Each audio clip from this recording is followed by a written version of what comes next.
Good morning dear students. आज आपल्याला blood clotting किंवा त्यालाच आपण कोॲग्युलेशन ऑफ ब्लड असं म्हणतो.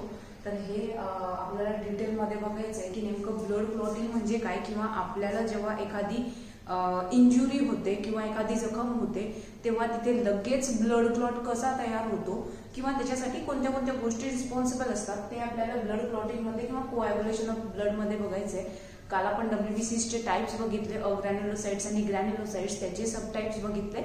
आता आपल्याला कोॲग्युलेशन ऑफ ब्लड बघायचंय आणि त्याच्यानंतर आपल्याला हार्ट स्टडी करायचं आहे. ठीक आहे. तर कोॲग्युलेशन ऑफ ब्लड किंवा ब्लड क्लॉटिंग मध्ये काय सांगितलंय ते बघूयात आपण. तर it is the process of converting the liquid blood into solid form. आपलं जे ब्लड असतं ते लिक्विड फॉर्म मध्ये असतं, पण जेव्हा एखादी इंजुरी किंवा आपल्याला बाहेरून एखादा आघात होतो आणि तिथे ब्लड क्लॉट तयार होतो, राईट. म्हणजे लिक्विड ब्लड जे असतं त्याचं कन्व्हर्जन कशामध्ये होत असतं बाळांनो? सॉलिड ब्लड मध्ये होत असतं, म्हणजे सॉलिड फॉर्म मध्ये होत असतं आणि त्यालाच आपण क्लॉट म्हणत असतो. म्हणून इथे काय म्हटलंय की ब्लड क्लॉटिंग ही कशी प्रोसेस आहे, तर it is the process of converting the liquid blood into its solid form. म्हणजे लिक्विड फॉर्म मधलं जे ब्लड आहे त्याचं कन्व्हर्जन इकडे सॉलिड फॉर्म मध्ये केलं जातं आणि त्या प्रोसेसलाच आपण काय म्हणत असतो? ब्लड क्लॉटिंग म्हणत असतो. Then this process is initiated by contact of blood with any foreign substance or damaged tissue. मग ही जी प्रोसेस आहे ती केव्हा इनिशिएट होणार किंवा तिला केव्हा सुरुवात होणार? जेव्हा आपलं ब्लड एखाद्या फॉरेन सबस्टन्सच्या कॉन्टॅक्ट मध्ये येतं किंवा एखाद्या डॅमेज्ड टिश्यूच्या कॉन्टॅक्ट मध्ये येतं तेव्हा लगेच तिथे क्लॉट फॉर्म होतो. ठीक आहे. का? कारण की एक्सेस ऑफ ब्लिडिंग होऊ नये म्हणून लगेच ते लिक्विड फॉर्म ऑफ ब्लडचं कन्व्हर्जन कशामध्ये केलं जातं? सॉलिड फॉर्म मध्ये केलं जातं. To prevent excessive loss of blood. जास्त ब्लड लॉस होण्यापासून काय होत असतं, हे जे मेकॅनिझम आहे ते प्रिव्हेंट करत असतं, किंवा इन शॉर्ट की आपल्या बॉडीमध्ये एक्सेस ऑफ ब्लड बाहेर पडू नये म्हणून हे मेकॅनिझम असतं. त्याला आपण ब्लड क्लॉटिंग किंवा कोॲग्युलेशन ऑफ ब्लड म्हणतो. तर intrinsic and extrinsic processes involves clotting factors by stepwise or cascade mechanism. काय सांगितलंय मग? याच्यामध्ये ब्लड क्लॉटिंग मध्ये दोन प्रोसेसेस इन्व्हॉल्व असतात. हे आपल्याला या फ्लो चार्ट मध्ये बघायचंय. तर दोन प्रोसेसेस इन्व्हॉल्व असतात ब्लड क्लॉटिंग मध्ये.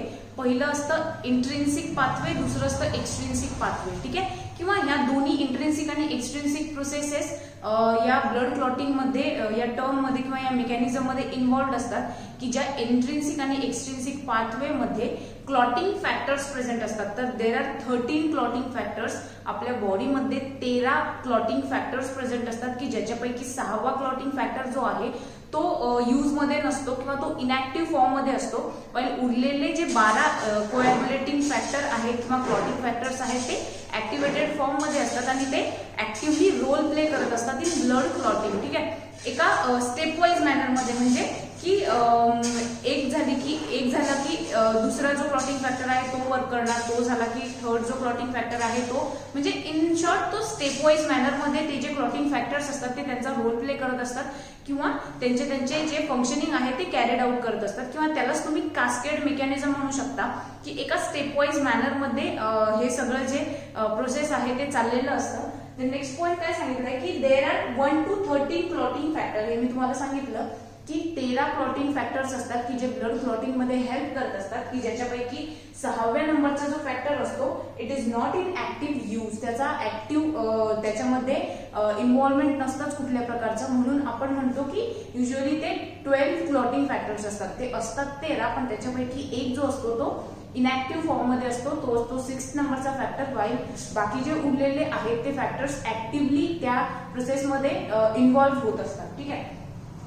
Next, interaction of these factor in cascade manner leads to formation of enzyme thrombin.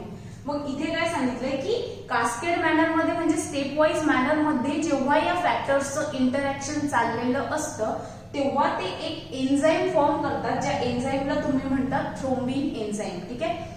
जे 12 क्लॉटिंग फॅक्टर्स असतात बाळांनो, की जे क्लॉटिंगच्या वेळी कास्केड मॅनर मध्ये किंवा एका स्टेप वाईज मॅनर मध्ये स्वतःचं वर्किंग फंक्शनिंग करत असतात, तेव्हा ते एक एन्झाईम फॉर्म करतात, ज्या एन्झाईमला म्हटलं जातं thrombin. Thromboplastin helps in formation of enzyme protokinase. While thromboplastin जे आहे आपल्या टिश्यू थ्रोम्बोप्लास्टिन थ्रोम्बोप्लास्टिन असतं, तर ते थ्रोम्बोप्लास्टिन नावाचा जो कंपोनेंट आहे तो प्रोथ्रोम्बिनेज एन्झाईम फॉर्मेशन मध्ये हेल्प करतो. म्हणजे दोन एन्झाईम इथे आहेत, प्रोथ्रोम्बिनेज आणि थ्रोम्बिन एन्झाईम. मग या प्रोथ्रोम्बिनेजचं काम काय असतं, काय फंक्शनिंग असतं, तर these enzyme inactivates heparin. It also converts inactive prothrombin into its active thrombin. मग आता मी तुम्हाला सांगितलं की हे जे 12 फॅक्टर्स असतात हे कास्केड मॅनर मध्ये जेव्हा त्यांचं फंक्शनिंग करत असतात तेव्हा ते एक एन्झाईम फॉर्म करतात, दॅट इज थ्रोम्बिन.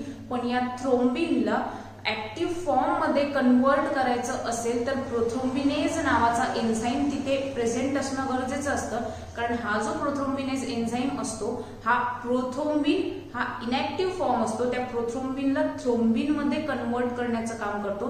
कारण प्रोथ्रोम्बिन हा इनॅक्टिव्ह फॉर्म असतो आणि त्याचा ऍक्टिव्ह फॉर्म असतो थ्रोम्बिन. मग प्रोथ्रोम्बिनचं कन्वर्जन थ्रोम्बिन मध्ये करणं गरजेचं असतं. मग हे कन्वर्जन घडवून आणण्याचं काम जो एन्झाईम करतो तो एन्झाईम असतो प्रोथ्रोम्बिनेज. ठीक आहे, तर हा जो प्रोथ्रोम्बिनेज एन्झाईम आहे याच्या फॉर्मेशन मध्ये किंवा सिंथेसिस मध्ये कोण हेल्प करणार, थ्रोम्बोप्लास्टिन हेल्प करणार, की जो टिश्यूज मध्ये प्रेझेंट असतो. आपल्या टिश्यू थ्रोम्बोप्लास्टिन त्याला म्हटलं जातं. तो टिश्यू थ्रोम्बोप्लास्टिन काय करणार कळानं, it helps in formation of prothrombinase enzyme. कारण या प्रोथ्रोम्बिनेजचं काम काय असतं, थ्रोम्बिन किंवा ऍक्टिव्हेट फॉर्म जो आहे तो त्याचा इनॅक्टिव्ह मधून ऍक्टिव्ह मध्ये कन्वर्जन करणे, म्हणजे प्रोथ्रोम्बिनचं कन्वर्जन थ्रोम्बिन मध्ये करणे. हे आपल्याला या पाथवे मध्ये मी तुम्हाला परत सांगणार आहे. पण त्याच्या आधी तुम्ही लक्षात ठेवायचं की प्रोथ्रोम्बिनेजचं काम काय असतं, की तो या इनॅक्टिव्ह प्रोथ्रोम्बिनचं कन्वर्जन ऍक्टिव्ह थ्रोम्बिन मध्ये करण्यामध्ये हेल्प करत असतो. These thrombin convert soluble blood protein fibrinogen into insoluble fibrin. आता इथे आपण बघितलं, मी तुम्हाला सांगितलं की प्रोथ्रोम्बिनेज नावाचा हा जो एन्झाईम असतो तो प्रोथ्रोम्बिन की जो इनॅक्टिव्ह फॉर्म असतो त्याचं कन्वर्जन ऍक्टिव्ह फॉर्म मध्ये करतो, ज्या ऍक्टिव्ह फॉर्मला आपण थ्रोम्बिन म्हणत असतो. मग नेमकं काय गरज असते, काय या प्रोथ्रोम्बिनचं कन्वर्जन थ्रोम्बिन मध्ये किंवा ऍक्टिव्ह फॉर्म मध्ये करावं लागतं, त्या थ्रोम्बिनचं काम काय असतं, तर हा जो थ्रोम्बिन असतो तो काय करत असतो, सोल्युबल ब्लड प्रोटीन फायब्रिनोजेन. आपल्या ब्लड मध्ये एक सोल्युबल प्रोटीन प्रेझेंट असतं, दॅट इज फायब्रिनोजेन. तर त्या फायब्रिनोजेनचं कन्वर्जन त्याच्या इन्सोल्युबल फॉर्म मध्ये करत असतं. त्या इन्सोल्युबल फॉर्मला तुम्ही म्हणता फायब्रिन. ठीक आहे, फायब्रिन. एक दोन्ही गोष्टींमधला फरक लक्षात घ्यायचा आहे. फायब्रिनोजेन जे आहे ते ते सोल्युबल ब्लड प्रोटीन आहे. त्या सोल्युबल ब्लड प्रोटीन फायब्रिनोजेनचं कन्वर्जन इनसोल्युबल ब्लड प्रोटीन मध्ये केलं जातं, ज्या इनसोल्युबल ब्लड प्रोटीनला तुम्ही फायब्रिन म्हणता. आणि हे जे कन्वर्जन आहे ते कन्वर्जन घडवून आणत असतो थ्रोम्बिन एन्झाईम. कारण जोपर्यंत फायब्रिन तयार होणार नाही तोपर्यंत ब्लड क्लॉट फॉर्म होणार नाही. फायब्रिनचं काम काय असतं, तर फायब्रिन सगळ्यात पहिले तर फायब्रिन हा इन्सोल्युबल ब्लड प्रोटीन आहे. इन्सोल्युबल ब्लड प्रोटीन असल्यामुळे काय होतं की त्याच्यामध्ये बाकीच्या गोष्टी सोल्युबलाइज होत नाही, त्या ट्रॅप होतात, अडकल्या जातात. ठीक आहे, फायब्रिनचं काम काय असतं की तो एक मेश फॉर्म करतो. मेश म्हणजे एक जाळी फॉर्म करतो की ज्याच्यामध्ये जे ब्लड सेल्स आहेत, टिश्यूज आहेत किंवा बाकी काही कंपोनेंट्स आहेत त्यांना ट्रॅप करतो त्या मेश मध्ये आणि क्लॉट फॉर्म करतो, जेणेकरून एक्सेस ऑफ ब्लिडिंग होऊ नये. ठीक आहे, म्हणजे इन शॉर्ट सगळ्यात जास्त हेल्पफुल आहे फायब्रिन. पण त्या फायब्रिनचं किंवा फायब्रिन फॉर्म होण्यामध्ये थ्रोम्बिन हेल्प करत असतो. कारण फायब्रिनोजेन नावाचं सोल्युबल ब्लड प्रोटीन आपल्या ब्लड मध्ये प्रेझेंट असतं. त्या फायब्रिनोजेनचं कन्वर्जन फायब्रिन मध्ये होत असतं, की जो इन्सोल्युबल ब्लड प्रोटीन असतो. आणि फायब्रिन फॉर्म झाल्यानंतर तो क्लॉट फॉर्म करणार. पण पहिले फायब्रिनोजेनचं कन्वर्जन फायब्रिन मध्ये होण्यासाठी कोण हेल्प करत असतं, तर हे ऍक्टिव्ह थ्रोम्बिन जे असतं ते हेल्प करत असतं. तर मग नेक्स्ट पॉइंट काय सांगितलंय, फायब्रिन. मी तुम्हाला सांगितलं की fibrin forms mesh in which platelets and other blood cells are trapped to form clot.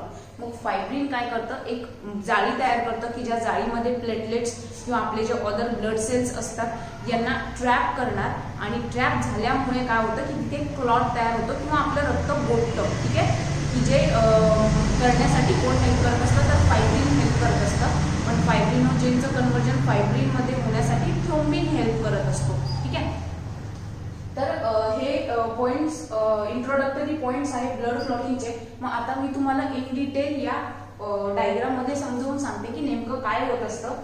तर दोन प्रकारचे पाथवेज क्लॉटिंग ऑफ ब्लड किंवा कोॲग्युलेशन ऑफ ब्लड मध्ये कॅरीड आउट होत असतात. एक असतो एक्सट्रिन्सिक पाथवे, दुसरा असतो इंट्रिन्सिक पाथवे. ठीक आहे.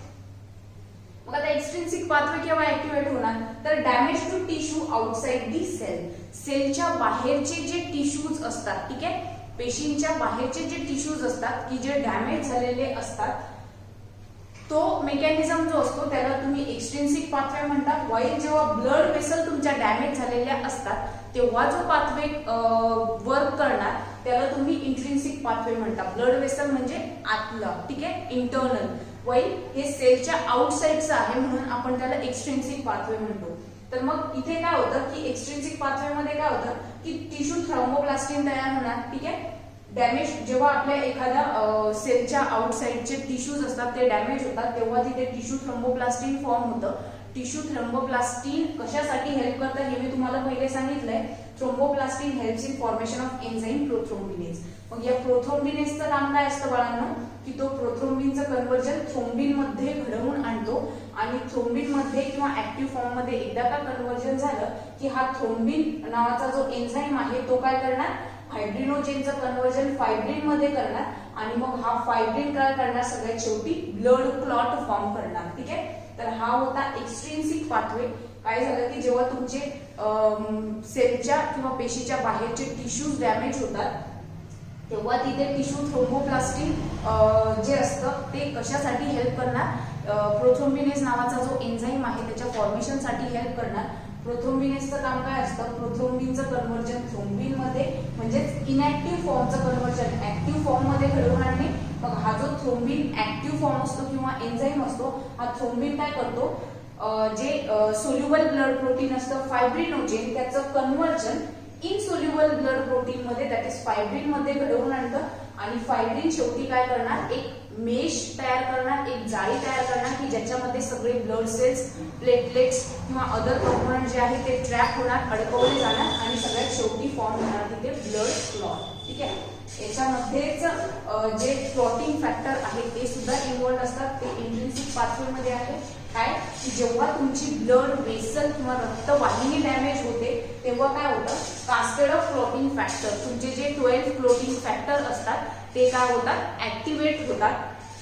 कास्केड म्हणजे स्टेप वाईज मॅनर मध्ये किंवा त्यांचा जो पूर्ण लॉट असतो क्लॉटिंग फॅक्टरचा तो काय होतो, ऍक्टिव्ह होतो, ऍक्टिव्हेट होतो. तेव्हा जेव्हा तुमची ब्लड वेसल डॅमेज होणार एखादी तेव्हा काय होतं की इनॅक्टिव्ह 10 नंबरचा जो फॅक्टर असतो तो मोस्ट इम्पॉर्टंट रोल प्ले करत असतो. जे 12 ब्लड क्लॉटिंग फॅक्टर्स असतात त्याच्यामध्ये 10व्या नंबरचा जो ब्लड क्लॉटिंग फॅक्टर असतो तो इनॅक्टिव्ह फॉर्म मध्ये असतो. तर त्याचं कन्व्हर्जन पहिले केलं जातं ऍक्टिव्हेटेड फॉर्म मध्ये किंवा ऍक्टिव्हेटेड फॅक्टर 10 मध्ये त्याचं कन्व्हर्जन केलं जातं. मग हा जो फॅक्टर असतो तो फॅक्टर काय करणार, प्रोथ्रोम्बिनचं कन्व्हर्जन थ्रोम्बिन मध्ये घडवून आणणार आणि थ्रोम्बिन मग नंतर या फायब्रिनोजेनचं कन्व्हर्जन फायब्रिन मध्ये घडवून आणणार आणि सगळ्यात शेवटी मग फायब्रिन काय करणार, ब्लड क्लॉट फॉर्म करणार. तर हा होता इंट्रिन्सिक पाथवे. इथे आहे कास्केड ऑफ क्लॉटिंग फॅक्टर व इकडे आहे थ्रोम्बोप्लास्टिन. ठीक आहे. पण दोघांचंही काम काय आहे, दोन्हीही फॅक्टर्स दोन्हीही पाथवेज असो दोघांचंही काम काय आहे, at last blood clot form करणे. ठीक आहे. हा जो इथून पासून इथपर्यंतचा जो पाथवे आहे तो कॉमन आहे इंट्रिन्सिक मध्ये पण आणि एक्सट्रिन्सिक. हे दोन्हीही जे किंवा इथून पासून खालचा जो पाथवे आहे तो इंट्रिन्सिक असो एक्सट्रिन्सिक असो दोघांमध्येही कसं आहे बाळांनो, सिमिलर आहे. ठीक आहे. तर असो हे होतं एक्सट्रिन्सिक आणि इंट्रिन्सिक पाथवे की ज्याच्यामध्ये एखादी जखम जर आपल्याला झाली किंवा एखादी इंजुरी आपल्याला झाली, बाहेरून आघात जर एखादा झाला तर एक्सेस ऑफ ब्लिडिंग होऊ नये म्हणून आपल्या बॉडीमध्ये हे मेकॅनिझम वर्किंग असतं की ज्याच्यामुळे ब्लड क्लॉट तयार होतो, रक्त गोठतं आपलं आणि एक्सेस ऑफ ब्लिडिंग होण्यापासून आपली बॉडी प्रिव्हेंट केली जाते with the help of these mechanisms. ठीक आहे. तर हे होतं ब्लड क्लॉटिंग किंवा कोॲग्युलेशन ऑफ ब्लड तुम्ही याला म्हणता. तर इथे आपला पूर्ण ब्लड जो आपण स्टडी केलंय ह्युमन ब्लड किंवा ह्युमन सर्क्युलेटरी सिस्टीम, तर हे पूर्ण इथे संपलंय आपलं. ब्लड, रेड ब्लड सेल्स आपण शिकलो, व्हाईट ब्लड सेल्स आपण शिकलो, थ्रोम्बोसाइट्स आपण शिकलो, त्याच्यानंतर कोॲग्युलेशन ऑफ ब्लड सुद्धा आपण शिकलो. आता आपल्याला बघायचंय heart, which is the most important pumping organ of our body. ठीक आहे. हार्ट मध्ये काय सांगितलंय, सगळ्यात पहिला पॉइंट काय आहे, it is main pumping organ of circulatory system. आपल्या सर्क्युलेटरी सिस्टीम मधला सगळ्यात मेन पंपिंग ऑर्गन जर कोणता असतो तर तो असतो heart. Second, it is reddish brown in colour. त्याचा कलर कसा असतो, रेडिश ब्राउन कलर असतो. Then it is hollow muscular organ. Lot of muscles आपल्या हार्ट मध्ये प्रेझेंट असतात. आपलं जे हार्ट असतं ते पोकळ असतं, होलो असतं. देन रफली दी साइज ऑफ वन्स फिस्ट. म्हणजे हार्टची जी साईज असते ती युजली आपली जेवढी मूठ असते, प्रत्येकाची जेवढी आपण मूठ वळतो की नाही हाताची, तर तेवढा आपल्या हार्टची काय असते बाळांनो, साईज असते. म्हणून म्हटलं जातं the size of one's fist. Fist म्हणजे आपली ही जी मूठ असते त्याला आपण फिस्ट म्हणतो. ठीक आहे. ऍव्हरेज वेट, तर ऍव्हरेज वेट किती असतं हार्टचं, तर it is 300 gram in male while 250 gram in female. म्हणजे मेल आणि फिमेल मध्ये हार्टचं जे वेट असतं ते व्हॅरी होत असतं.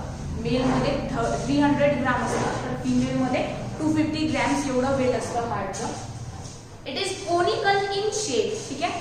हार्ट कसं असतं आपलं, कोनिकल शेप असतं. Then it lies in mediastinum, that is space between two lungs. आपल्या दोन लंग्सच्या मध्ये जी स्पेस असते तिथे आपलं हार्ट सिच्युएटेड असतं. त्या स्पेसला म्हटलं जातं मेडियास्टर्नम. म्हणजे आपल्या दोन लंग्सच्या मधली जी जागा असते तिथे आपलं हार्ट सिच्युएटेड असतं. Broader at upper end and conical at lower end. वरचा जो एंड असतो बाळांनो तो ब्रॉडर असतो, वाईल खालचा जो एंड असतो तो कसा असतो, कोनिकल असतो. म्हणजे लाईक दीज या मॅनर मध्ये आपलं हार्ट प्रेझेंट असतो. वरचा एंड जो असतो तो ब्रॉडर असतो, वाईल खालचा जो एंड असतो तो कसा असतो, कोनिकल असतो. ठीक आहे. Then lower end is slightly shifted to left. खालचा जो कोनिकल एंड असतो, लोअर एंड असतो, तो स्लाइटली डाव्या बाजूला थोडासा काहीतरी झुकलेला असतो. तो थोडासा लेफ्ट हँड साइडला शिफ्ट झालेला असतो. ठीक आहे. कोणता एंड, लोअर एंड किंवा कोनिकल एंड तुम्ही म्हणता, हा थोडासा काय होणार, डाव्या साइडला थोडासा शिफ्टेड असतो स्लाइटली, त्या बाजूला तो थोडासा झुकलेला असतो. Heart is enclosed in pericardium. आपलं जे हार्ट असतं ते पेरिकार्डियम मध्ये किंवा एका मेम्ब्रेनस सॅक मध्ये एनक्लोज्ड असतं. ज्या मेम्ब्रेनस सॅकला म्हटलं जातं पेरिकार्डियम. मग पेरिकार्डियम मध्ये परत दोन लेयर्स प्रेझेंट असतात. आउटर लेयर जी असते, बाहेरची जी लेयर असते त्याला तुम्ही म्हणता फायब्रस पेरिकार्डियम. वाईल इनर किंवा आतली जी लेयर असते या पेरिकार्डियमची किंवा आपल्या हार्टची त्याला म्हटलं जातं इनर सिरस पेरिकार्डियम. ठीक आहे. तर परत एकदा आपण रिवाइज करूया. याच्यानंतर आणखी 2-3 पॉइंट्स आहेत ते मी तुम्हाला सांगते. सगळ्यात पहिले काय आहे, हार्ट काय आहे, आपल्या बॉडी मधला मेन पंपिंग ऑर्गन आहे. त्याच्यानंतर रेडिश ब्राऊन त्याचा कलर असतो. होलो मस्क्युलर ऑर्गन आहे, पोकळ आणि लॉट ऑफ मसल्स त्याच्यामध्ये प्रेझेंट असतात. त्याच्यानंतर आपल्या मुठी एवढा साधारणतः आपल्या हार्टचं साईज असतं. त्याच्यानंतर वेट किती सांगितलंय, मेलमध्ये 300 ग्राम असतं, फिमेलमध्ये 250 ग्रॅम असतं. वाईल कोनिकल शेप असतो हार्टचा. वरचा एंड जो असतो तो ब्रॉडर असतो आणि खालचा एंड जो असतो तो कोनिकल असतो. त्याच्यानंतर कुठे सिच्युएटेड असतं तर दोन्ही लंग्सच्या मध्ये मेडियास्टर्नम त्या पार्टला म्हटलं जातं, तिथे आपला हार्ट प्रेझेंट असतं. अप्पर एंड जो असतो तो ब्रॉडर असतो, वाईल लोअर एंड जो असतो तो कोनिकल असतो. मग जो कोनिकल एंड असतो तो स्लाइटली डाव्या साइडला झुकलेला असतो. त्याच्यानंतर काय सांगितलंय की आपलं जे हार्ट असतं ते एका मेम्ब्रेनस सॅक मध्ये एनक्लोज्ड असतं, की ज्याच्यामध्ये मग त्याला तुम्ही पेरिकार्डियम म्हणला. पेरिकार्डियमचे परत दोन लेयर्स असतात. आउटर लेअरला तुम्ही फायब्रस पेरिकार्डियम म्हणता, वाईल इनर लेअरला तुम्ही म्हणत असता सिरस पेरिकार्डियम. ठीक आहे. तर याच्यानंतर आणखी काही पॉइंट्स आहेत ते बघायचे आहेत आपल्याला. ओके, तर आपण हार्ट मधले ऑलरेडी काही पॉइंट्स बघितले, तर शेवटचे काही पॉइंट्स आहेत. तर मी तुम्हाला सांगितलं की हार्टचं जे पेरिकार्डियम असतं it is divisible into 2 parts, that is outer fibrous pericardium and inner serous pericardium. ठीक आहे. तर याच्यामध्ये इनर सिरस पेरिकार्डियम जे आहे ते सॉफ्ट, म्हणजे तुम्हाला फक्त डिटेलमध्ये इनर सिरस पेरिकार्डियम जे आहे ते डिटेलमध्ये त्याच्यातले काही पॉइंट सांगितले. आउटर फायब्रस पेरिकार्डियम जे असतं त्याचं काम असतं प्रोटेक्शन प्रोव्हाइड करणे, त्याला प्रोटेक्शन प्रोव्हाइड करणे. इनर साइड जी असते हार्टची त्याला प्रोटेक्शन प्रोव्हाइड करणे. तर आता इनर सिरस पेरिकार्डियम जे आहे त्याचं काय काम असतं, तर it is soft, moist and elastic. जे इनर सिरस पेरिकार्डियम असतं ते अगदी सॉफ्ट असतं, मॉइस्ट, त्याच्यामध्ये थोडासा ओलावा असतो आणि इलास्टिक असतं, की जेणेकरून इझिली ते काय होऊ शकेल, त्याची साईज ते स्वेल होऊ शकेल किंवा श्रिंक होऊ शकेल. ठीक आहे. म्हणून इनर सिरस लेअर जी असते किंवा पेरिकार्डियम जे असतं ते कसं असतं, इलास्टिक असतं. It is formed of squamous epithelium. Inner serous pericardium जे आहे ते स्क्वॅमस एपिथेलियम पासून बनलेलं असतं. स्क्वॅमस एपिथेलियम आपण ऑलरेडी बघितलंय काय असतं. तर इनर सिरस पेरिकार्डियम जे आहे it is also divisible into two layers. First one is parietal layer while second one is विसरल लेअर. परायटल लेअर जी असते, परायटल आणि विसरल लेअर जे आहे ते एका स्पेसच्या मदतीने सेपरेटेड असतात. ठीक आहे, बाहेरची जी लेअर असते त्याला तुम्ही परायटल लेअर म्हणता. Outer layer is parietal layer while विसरल लेअर ही कशी असते, इनर लेअर असते. या दोघांच्या मध्ये एक स्पेस प्रेझेंट असते ज्याला म्हटलं जातं पेरिकार्डियल स्पेस.